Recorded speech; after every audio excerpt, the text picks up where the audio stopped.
Now we get to explore some of the drawbacks of the digital asset of cryptocurrency.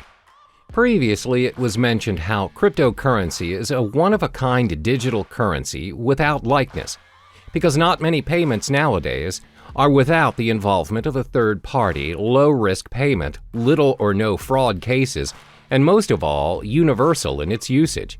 However, considering the online nature of cryptocurrency, there are many appalling flaws that come with it. There are 4 major setbacks concerning cryptocurrency. The first one is the lack of understanding over cryptocurrency. In most cases, people are still unaware of the digital currency world and the potential it holds. This is very similar to when the usage of credit cards first became available, and the reception towards them was fairly similar to that of cryptocurrency.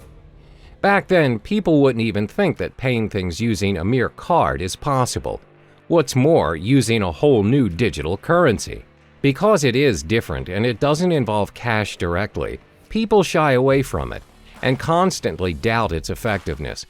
Additionally, it involves online access to make it work. The idea of paying for things or transferring money online is convenient to some, but most are still skeptical about it.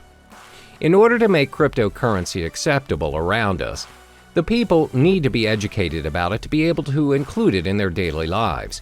One way to do this is through networking, but the fact is there are not many places online where people can learn about it. The effort to learn a whole new world of currency requires a lot of time and energy. Most would think it's not worth their time because it's not commonly known anyway.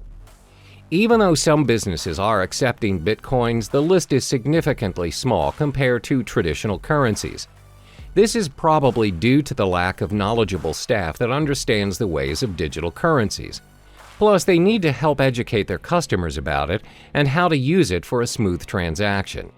This again will take a longer time and effort to teach others. Another drawback of cryptocurrency would be its lack of protection and guarantee. In the case of traditional currency, there's a central bank that governs the authority on every nation's money. No higher authority can suddenly decide that they no longer want to use their country's currency to trade without protest and rejection. There are proceedings to follow, documents to file, approvals, and many other protocols to follow. However, that's not the case with our digital currency. There is no central bank who governs Bitcoin, which means no one can guarantee its minimum valuation.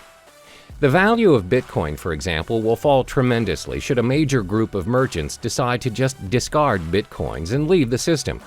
This will inevitably put other users who have invested thousands of dollars into Bitcoins into a major loss. There's no one to contact to complain about these losses or rules to help compensate them.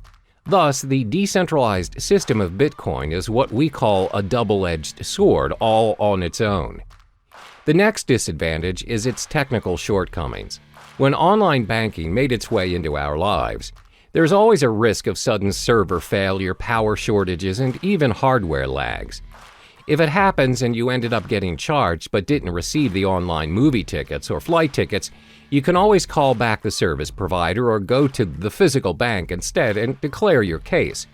Most of the cases, if you show evidence of your payment, you'll get proper compensation or feedback.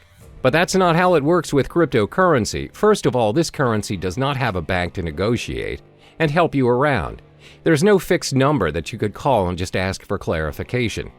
So if you bought your goods using Bitcoins, for example, and the merchant didn't send the items you purchased, there's nothing you can do to reverse the transaction or get a refund.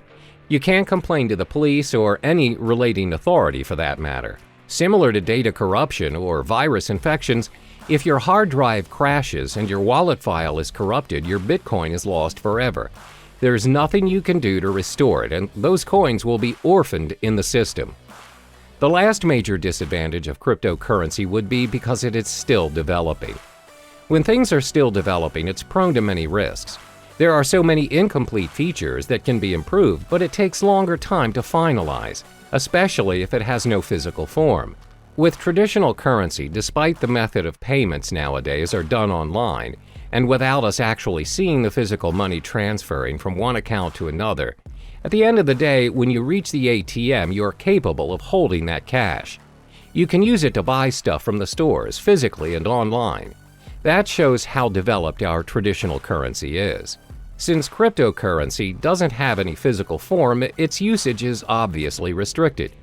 It must always be converted to traditional currency to enjoy its worth.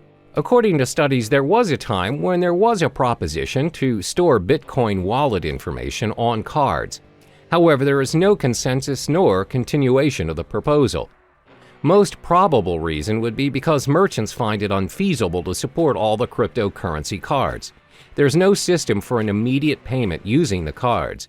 Thus, users are forced to convert it into real money anyway. As you can see, there are 4 disadvantages of cryptocurrency. There is a lack of understanding towards this digital currency, plus there's a minimum protection and guarantee when using it. Because it's mostly operating online, it's bound to experience all kinds of technical flaws, and it's still developing. The world of cryptocurrency is relatively new to some people, and it can be difficult to understand, because nobody really knows what currencies will or can be adopted and at what scale. So in the next chapter, we'll talk about what the future holds for cryptocurrency.